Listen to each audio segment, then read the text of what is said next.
What if I told you that the key to the Philosopher's Stone has always been hidden in 7 enigmatic letters? V.I.T.R.I.O.L. For the wise alchemists, this was not merely a lotto, but the secret map of transformation, of matter and of the soul. Before we dive into this mystery, don't forget to like, subscribe, comment, and share this video with those who seek true awakening. And if you wish to go deeper, Alchemy and Mysticism by Alexander Rule, a symbolic and visual gateway into the great work. Vitriol was not born as a simple phrase, but as the master key of Western alchemy.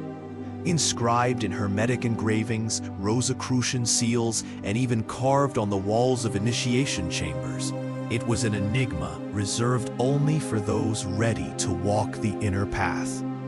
Each letter forms the beginning of a Latin sentence. Visita Interiora Terrae, Rectificando Invenies Occultum Lapidem. Which means, visit the interior of the earth, and by rectifying, you will find the hidden stone. But this earth is not the soil nor the minds of the alchemists.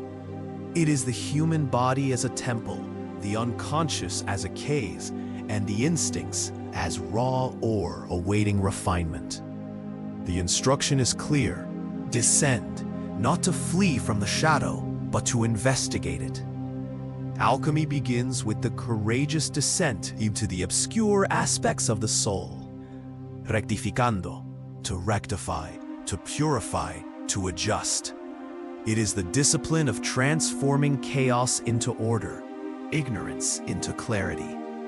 And when this process reaches its end, the seeker encounters the Occultum Lapidem, the hidden stone.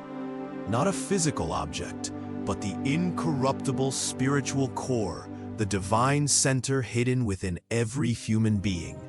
Thus, vitriol is more than a phrase. It is a map of initiation, a call to descend, to rectify, and to awaken.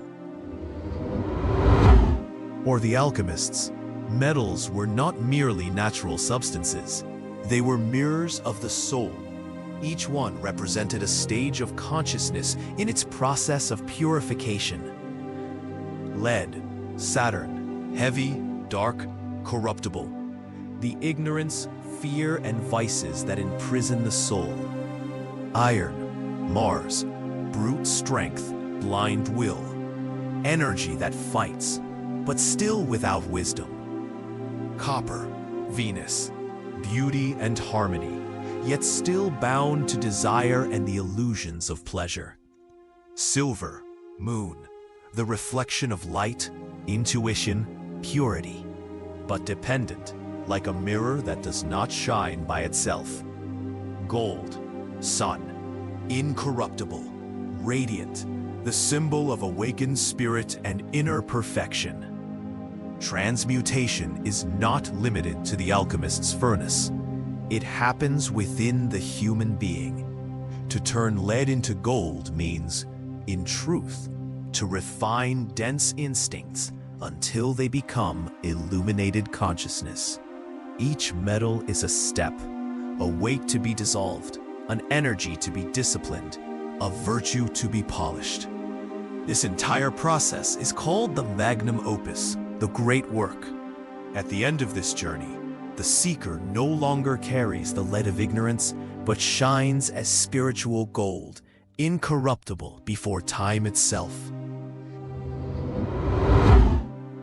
The Philosopher's Stone was the greatest enigma of alchemy. Many imagined it as a red substance capable of turning base metals into gold or granting immortality. But the masters knew that was only the veil of a much deeper mystery.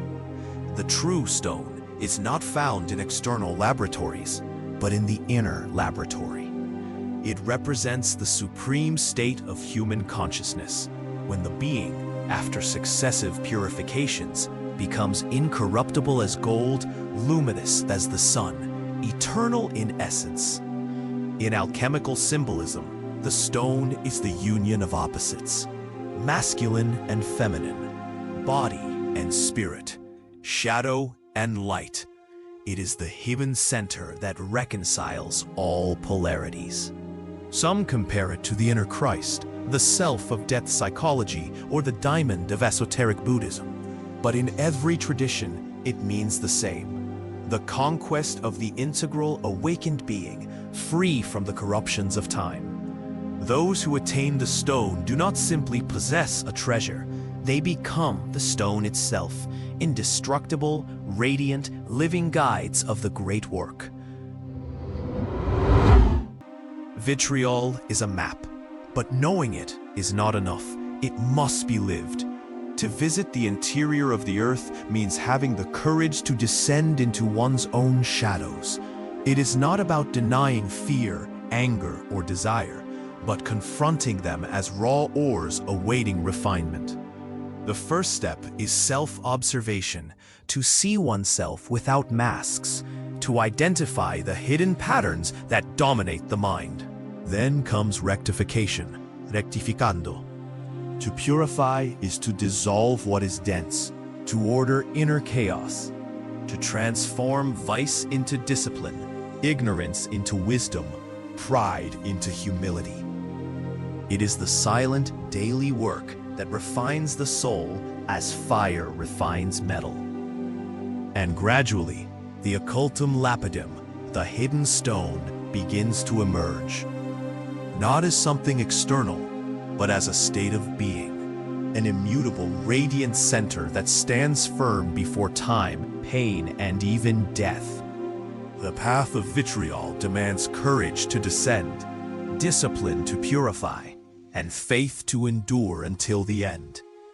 There are no shortcuts, but those who dare to walk this path discover that the stone they sought outside has always been hidden within their own heart. Vitriol is not merely a mysterious inscription of medieval alchemy. It is an eternal call to the human soul. Visita Interiora Terrae, descend into your depths. Rectificando, purify, transform, refine. Invenies Occultum Lapidem, any will you will find. The hidden stone, the treasure that has always been within you. Just as lead can be converted into gold, your consciousness can be transmuted into light. The true philosopher's stone is not found outside, nor in the secret laboratories of the ancients, but beats within every seeker who dares to cross their own abyss. The question is, will you have the courage to look within, to polish your own shadow, and to awaken the light that dwells in your heart?